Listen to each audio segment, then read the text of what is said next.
Hello students, welcome to my Bengali Study Channel. Bengali study চ্যানেলের পক্ষ থেকে তোমাদের সকলকে স্বাগত। প্রিয় 2026 সালের একাদশ শ্রেণীর সেকেন্ড সেমিস্টার শিক্ষার্থী বন্ধুরা, আজকে অনলাইন ক্লাসে আমি তোমাদের জন্য বাংলা ছুটি গল্প থেকে দুটি গুরুত্বপূর্ণ 5 মার্কের প্রশ্ন শেয়ার করতে চলেছি। এই দুটি গুরুত্বপূর্ণ 5 মার্কের প্রশ্ন তোমাদের জন্য আপকামিং সেকেন্ড সেমিস্টার ফাইনাল এক্সামের জন্য মারাত্মক গুরুত্বপূর্ণ। তাই প্রশ্ন দুটি তোমরা যদি সেকেন্ড সেমিস্টার শুরু থেকেই ভালো করে স্টাডি নিয়ে পড়াশোনা করো, আমি আশা করি তোমরা ছুটি গল্প থেকে তোমাদের পরীক্ষায় যে প্রশ্নই আসুক না কেন, তোমরা এখান থেকে তোমরা একটি প্রশ্ন অনায়াসে কমন পেয়ে যাবে। তাই তোমাদের ছুটি গল্প থেকে এর আগের ভিডিওতে আমি কয়েকটি প্রশ্ন ইতিমধ্যে আপলোড করে দিয়েছি। যদি তোমরা দেখে না থাকো তাহলে চ্যানেলে যে প্লেলিস্ট রয়েছে সেখান থেকে দেখে নেবে, কিংবা আমার আজকের এই ভিডিওর ডেসক্রিপশন বক্সে সেই ভিডিওর লিঙ্কটা আমি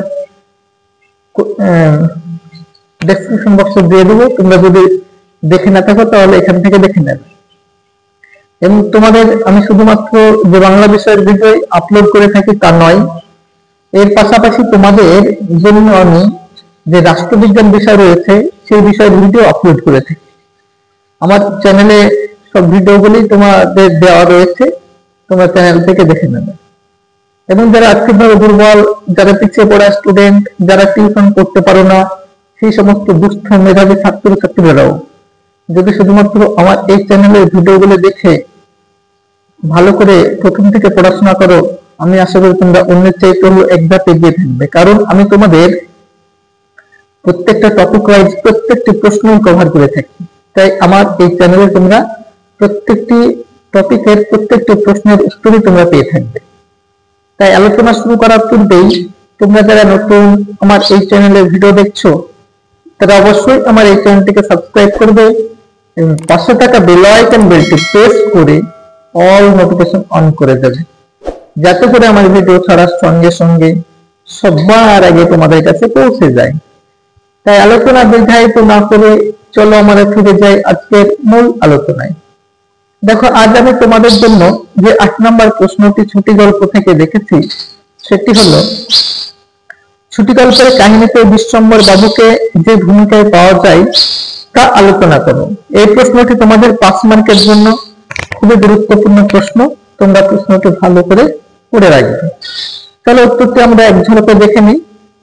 বিশ্বকবি রবীন্দ্রনাথ ঠাকুর বাংলা সাহিত্যের এক অসাধারণ মনে।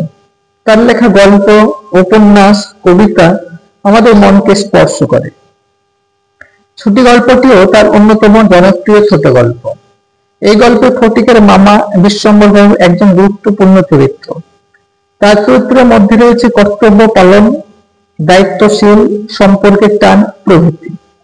তার চরিত্র গল্পটিকে আরো গভীর করেছে এবং মানবিক মূল্যবোধের প্রতি আমাদের মনোযোগ আকর্ষণ করেছে। এবারে তোমরা পয়েন্ট করবে সহানুভূতি ও দায়িত্বশীলতা। বিশ্বম্বর বাবু যখন ফটিকদের বাড়িতে আসেন তখন ফটিকের দুঃখ দেখে তিনি খুবই মর্মাহত হয়েছিলেন। তিনি ফটিকের জন্য যা করতে পারতেন তাই করেছিলেন।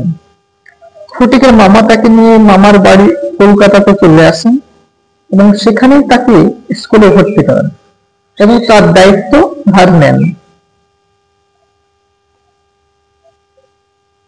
এবারে তোমরা পয়েন্ট করবে ভালোবাসা ও স্নেহ। বিশ্বম্বর বাবু ফটিককে খুবই ভালোবাসতেন।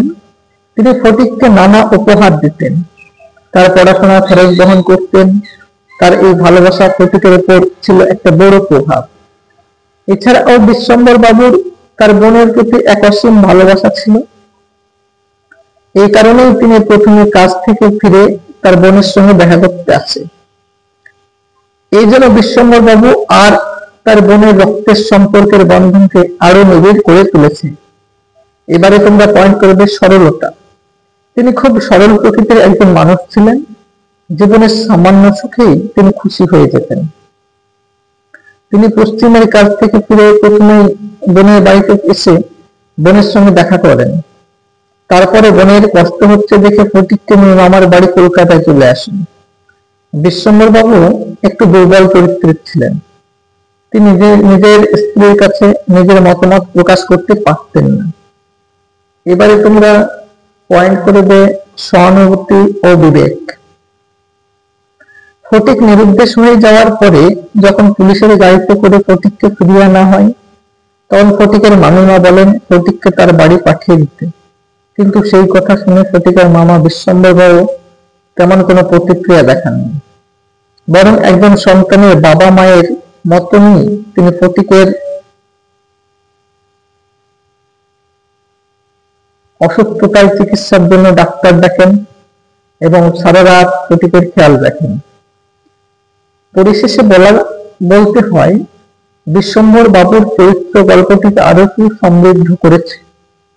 তার মাধ্যমে লেখক আমাদের দেখিয়েছেন যে ভালোবাসা এবং সহানুভূতি মানুষকে কতটা সুখী করতে পারে। আবার দুর্বলতা এবং নিজের মতামত প্রকাশ করতে না পারার কারণে মানুষ কতটা কষ্ট পায়, তাও আমরা এই চরিত্রের মাধ্যমে বুঝতে পারি। এবারে পরের 9 নম্বর প্রশ্নটি আলোচনা করার পূর্বেই তোমরা যারা নতুন আমার এই চ্যানেলে ভিডিও দেখছো, তারা অবশ্যই আমার এই চ্যানেলটিকে সাবস্ক্রাইব করবে, লাইক করবে, কমেন্ট করবে এবং শেয়ার করবে। কারণ আমার এই চ্যানেলটি যেহেতু নতুন, সেহেতু আমার এই চ্যানেলটি যাতে ভবিষ্যতের মধ্যে প্রসারিত হয়, অগ্রসর হয় এবং চ্যানেলটির গ্রোথ হয় এবং চ্যানেলটি যাতে কন্টিনিউ তোমাদের সাপোর্ট এবং সহযোগিতা করতে পারে, সেই জন্য তোমাদের সাপোর্ট এবং সহযোগিতা আমি একান্তভাবেই কামনা করি। তাই আলোচনা দীর্ঘায়িত না করে চলো আমরা চলে যাই আজকের মূল আলোচনায়। দেখো 9 নম্বর যে প্রশ্নটি তোমাদের জন্য রেখেছি সেটি হলো, সেও সর্বদা মনে মনে বুঝতে পারে পৃথিবীর কোথাও সে খাপ খাইতেছে না। এখানে সে বলতে কার কথা বলা হয়েছে? সে কোথাও কেন ঠিক খাপ খাইতেছিল না, এটা দেখো 1+4 = 5 নম্বরের প্রশ্ন। চলো উত্তরটি আমরা দেখে নেই। ছুটি গল্পে এখানে সে বলতে 13-14 বছরের গ্রাম্য বালক ফটিকের কথা বলা হয়েছে, যাকে গ্রাম থেকে তার মামা বিশ্বম্বর বাবু কলকাতার শহরে নিয়ে গিয়েছিল। এবারে প্যারা চেঞ্জ করে তোমরা লিখবে, ফটিক গ্রাম্য বালক, গ্রামের পরিবেশে থেকেছে, অবাধ স্বাধীনভাবে তার গ্রামের পরিবেশে ঘুরে বেড়িয়েছে। হঠাৎ তার মামা তাকে কলকাতা নিয়ে যায়। ফটিক সেখানে গিয়ে আটকা পড়ে যায়, নিজেকে বন্দী মনে হতে থাকে। মামিমার চোখে সে অবহেলার পাত্র হয়ে যায়। কিছুতেই নিজেকে সে দুরন্ত স্বভাব মনোভাবাপন্ন খুঁজে পায় না। মামার বাড়ি তার কাছে কারাগার মনে হতে থাকে। কলকাতার পরিবেশের চারিদিকের স্নেহশূন্য বিরাগ ফটিককে পদে পদে কাটার মতো বিঁধতে থাকে। মামির স্নেহহীন চোখ তার কাছে সর্বদাই বাস্তব। এমন অবস্থায় তার কাছে তার অভাগিনী মায়ের মাতৃকোর ঝড় স্বর্গলোক মনে হতে থাকে। এভাবে ফটিক গ্রামের পরিবেশ থেকে হঠাৎ কলকাতা শহরের পরিবেশে গিয়ে নিজেকে খাপ খাওয়াইতে পারছিল না। এই যে দুটি গুরুত্বপূর্ণ ইম্পর্টেন্ট প্রশ্ন তোমাদের আমি শেয়ার করলাম, এই প্রশ্ন দুটি তোমাদের আপকামিং সেকেন্ড সেমিস্টার এক্সামের জন্য মাত্র গুরুত্বপূর্ণ। তাই তোমরা প্রশ্ন দুটি এখন থেকেই ভালো করে পড়াশোনা করো। তাই এরকম নিত্য নতুন ভিডিও পেতে তোমরা অবশ্যই আমার এই চ্যানেলটিকে সাবস্ক্রাইব করবে, লাইক করবে, কমেন্ট করবে এবং চ্যানেলটি বন্ধু বান্ধবদের মধ্যে শেয়ার করো।